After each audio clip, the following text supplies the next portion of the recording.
नैना विरोध, अगले सप्ताह ग्रामीण खाएंगे 23 मार्च को टहलने पर उतरने का आह्वान करते हुए अपने आंदोलन को तेज करने का आह्वान किया है।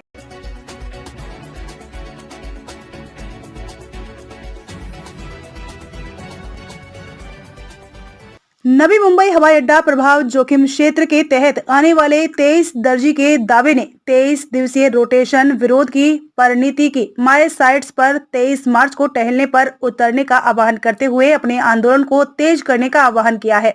नवी मुंबई हवाई अड्डा प्रभाव अधिसूचित क्षेत्र के अंतर्गत आने वाले 23 गांव के ग्रामीणों ने 23 मार्च को सड़कों पर उतरकर अपने आंदोलन को तेज करने के लिए पहाड़ियों का आह्वान किया है, जो 23 दिनों की घूर्णी विरोध की परिणति है। Navi Mumbai airport influence notified area के तहत आने वाले 23 गांव के ग्रामीणों ने 23 मार्च को सड़कों पर उतरकर अपने आंदोलन को तेज करने का आह्वान किया है, जो 23 दिनों के क्रमिक विरोध की परिणति है।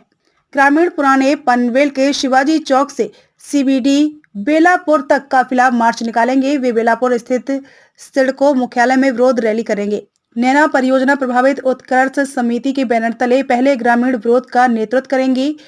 पर्याप्त मुआवजे और किसानों के कल्याण की उनकी मांग के संबंध में राज्य सरकार की ओर से कोई प्रतिक्रिया नहीं मिलने से नाराजगी ने मेगा रैली के लिए अल्टीमेटम जारी किया है। 4000 से अधिक वाहन काफिले की रैली में भाग लेंगे। एक संचालक ने कहा कि लगभग 10,000 लोगों के विरोध प्रदर्शन का हिस्सा बनने की उम्मीद है। यह आरोप लगाया गया है कि राज्य सरकार ने उनके 23 दिनों की बारी बारी से विरोध पर ध्यान नहीं दिया, जिसके दौरान प्रत्येक गांव को अपनी दुकानों को बंद करना पड़ा और कम से कम एक दिन के लिए सभी गतिविधियों को बंद करना पड़ा, ताकि उनके क्षेत्र में एक टाउनशिप के लिए नैना परियोजना के विचार का विरोध किया जा सकता है।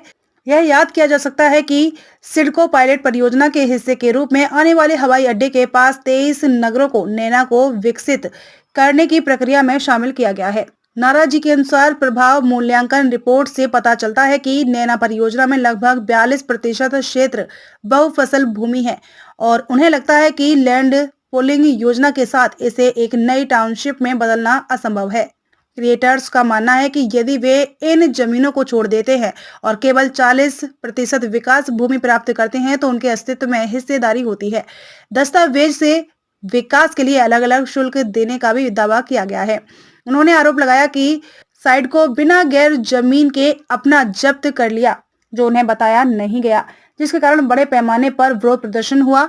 पूर्व एमएलसी बलराम पाटिल के अनुसार लैंड पुलिंग समझौते के माध्यम से शहर को विकसित करने की साइट को हमें सूचित नहीं करना है। साइट को एक भी पैसा खर्च किए बिना एक टाउनशिप बना रहा है, क्योंकि यह कहा गया है कि वे अपनी कृषि भूमि को वापस कर दें और इसके बदले में 40% विकसित भूमि वापस प्राप्त करें। हम चाहते हैं कि राज्य सरकार अपनी मौजूदा व्यवस्था को लागू करे।